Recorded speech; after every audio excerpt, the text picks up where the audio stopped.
مهاجران مهنتی به روسیه بدون عائله. پلوس $5 در تاجیکستان نفقه پولی زیاد شد. تاجیکستان با اسرائیل سازشنامه امضا کرد.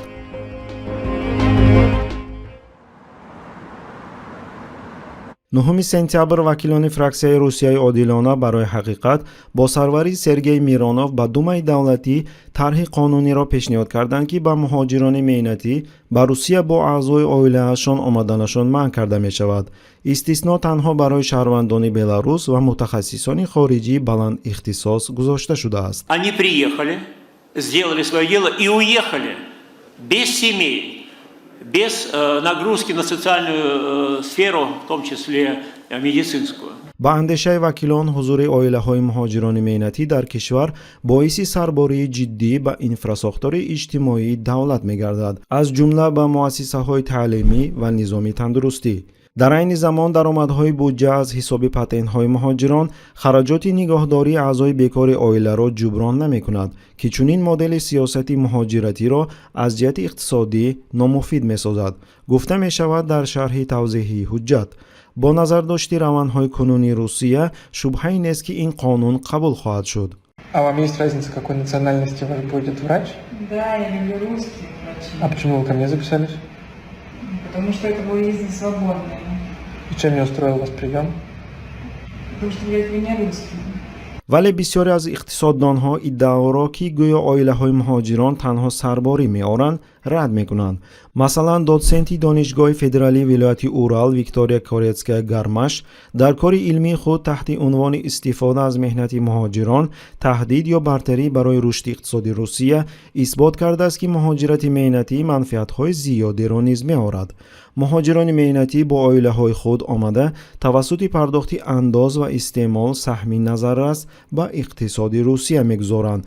اینچنین اقتصاددان‌های واحدهای شرقی دوری بانک مرکزی روسیه ماریا کودایوا و ایوان ردازوبوف نیز به چنین خلاصه رسیدند. به اندیشه آنها مهاجران عموماً به فعالیت‌های اقتصادی و مجموع محصولات داخلی تأثیر مثبت می‌رسانند.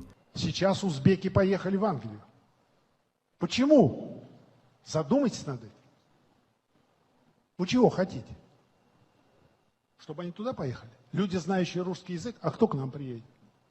عموماً با در نظر داشتی خارج شدن میلیون ها شهروندان قابل مهنت از اقتصاد در نتیجه تلفات جنگی و رلوکاسیون بدون مهاجران مهنتی اقتصادی روسیه با وضعیت خیلی دشوار روبرو خواهد شد. Ну давайте открыто правде в глаза смотреть. Мигрант сегодня работает на 50% больше россиянина и получает на 30% меньше. То есть давайте примем решение, без мигрантов будем работать. عیان است که تمام این معرکه نه به خاطر انگیزه‌های اقتصادی بلکه به خاطر سیاسی راه اندازی شده است. زیرا امروز در روسیه در شرایط جنگ ضرور است که کیفیت ملی وطن پرستی حفظ کرده شود و مهاجران مهنتی همچون زاغ سیاه برای آن انتخاب شدند. همین طور حتی به زیان اقتصادی خود کرمل مهاجران مهنتی را هدف طعنه و تحقیر قرار می‌دهد تا روحیه جنگی اهالی خود را بالا نگاه دارد.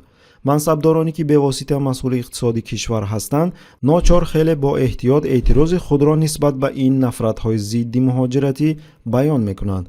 در نتیجه هر یک تشبوس نوی قانونگذاری و هر یک اظهارات نوبتی سیاستمداران درباره مهاجران مهنتی رکورد سفسطه‌گویی را میشکند. Но я четко совершенно понимаю, что люди, которые приезжают, они хотят, по крайней мере, большинство,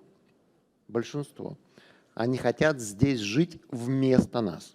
مثلا یکی از آخرین اظهارات ایدئولوژی جهانی روس الکساندر دوگین همه را به حیرت آورد. با اندیشه او همه مهاجران مهنتی از آسیای مرکزی باید دینی نصرانی را قبول کنند و روس شوند تا در روسیه بمانند. تاجیکی پرواسلاو، آذربایجانی، ازبک که برای روسیه می جنگد دیگر مهاجر نیست بلکه روس است و کسی که نمی جنگد بگذار از کشور بیرون شود، نوشته است فیلسوف.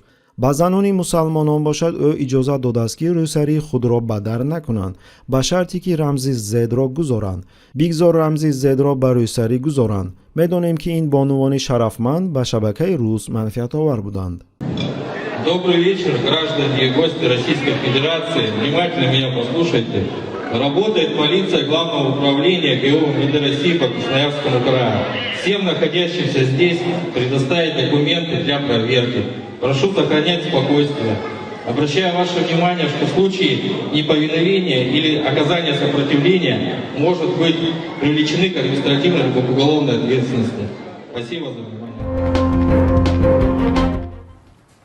аз 1 сентябри соли 2025 нафақаҳо дар Тоҷикистон 10% зиёд карда шуданд.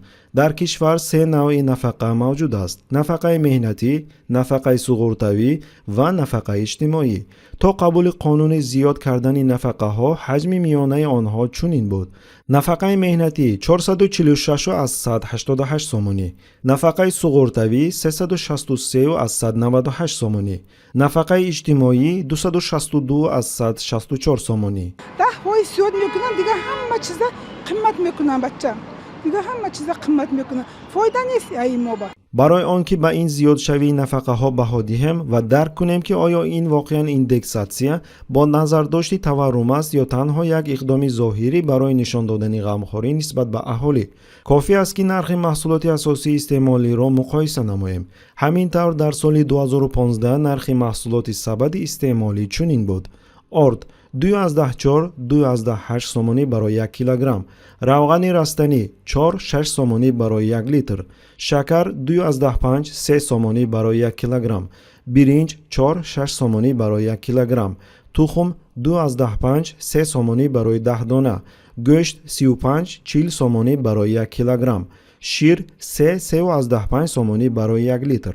дар соли 2025 бошад нархҳо чунин шуданд: орд 9-10,5 сомонӣ барои 1 килограмм, равғани растанӣ 18-20 сомонӣ барои 1 литр, шакар 8-8,5 сомонӣ барои 1 килограмм, биринҷ 14-20 сомонӣ барои 1 килограмм, тухм 12-14 сомонӣ барои 10 дона, гӯшт 85-100 сомонӣ барои 1 килограмм, шир 8-10 сомонӣ барои 1 литр. در من 24 سال استاژ کاری دارم و 28 سال کار کردم. در همین چیسله در همین ساعت هازی من کار کردم. سریتم پیر و گروپ من خریدار کردن نمیتونم.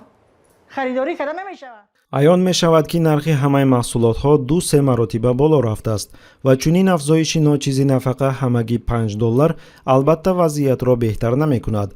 бо чунин нафақа зиндагӣ кардан номумкин аст, махсусан барои шахси солхӯрда. бо дар назардошти хараҷот ба доруҳои гаронқимат ки дар Тоҷикистон нафақахӯрон маҷбуранд бо маблағи худ харидорӣ намоянд.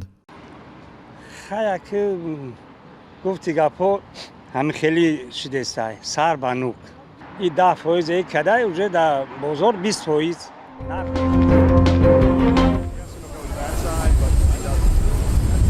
исроил ва Тоҷикистон созишнома оид ба ҳамкорӣ дар соҳаи рушди сайёҳӣ ва сармоягузориро ба имзо расониданд. дар ин бора нашрияи Яни Шафак бо истинод ба васоити ахбори оммаи исроилӣ хабар дод. дар ҷараёни сафари расмӣ ба Душанбе, вазири сайёҳии Исроил Хайм Кац ва раиси кумитаи рушди сайёҳии Тоҷикистон Ҷамшед Ҷумахонзода созишномаи тафоҳумро байни ду кишвар ба имзо расониданд, ки ҳадаф аз он рушд додани робитаҳои иқтисодӣ ва ҳамкорӣ дар бахши сайёҳӣ мебошад.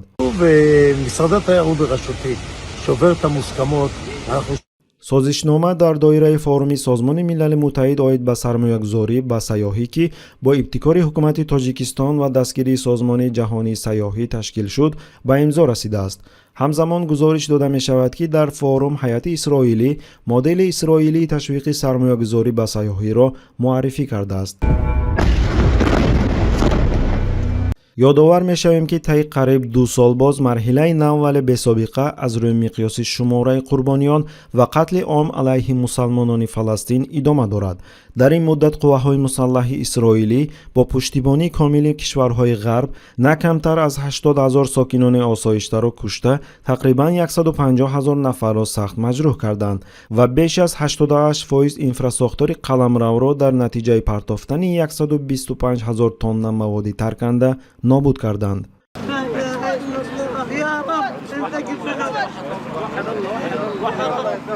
коршиносон таъкид мекунанд ки одатан режимҳои кишварҳои мусалмон дар чунин шароит кӯшиш мекунанд аз тамосҳои ошкоро бо Исроил худдорӣ кунанд ва бастани созишномаҳои гуногунро ба таъхир гузоранд то хашми мардумро ба вуҷуд наоранд.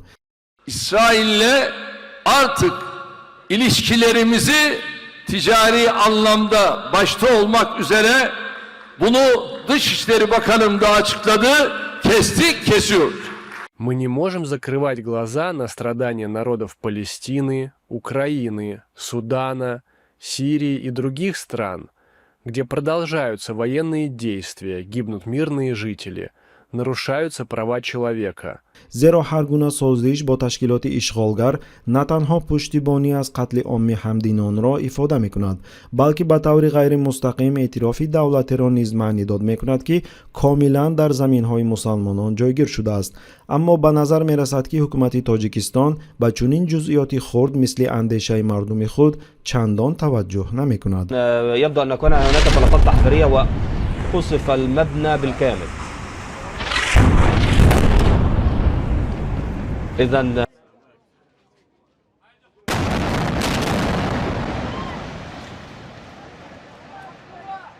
ايش اللي صار يا حاج؟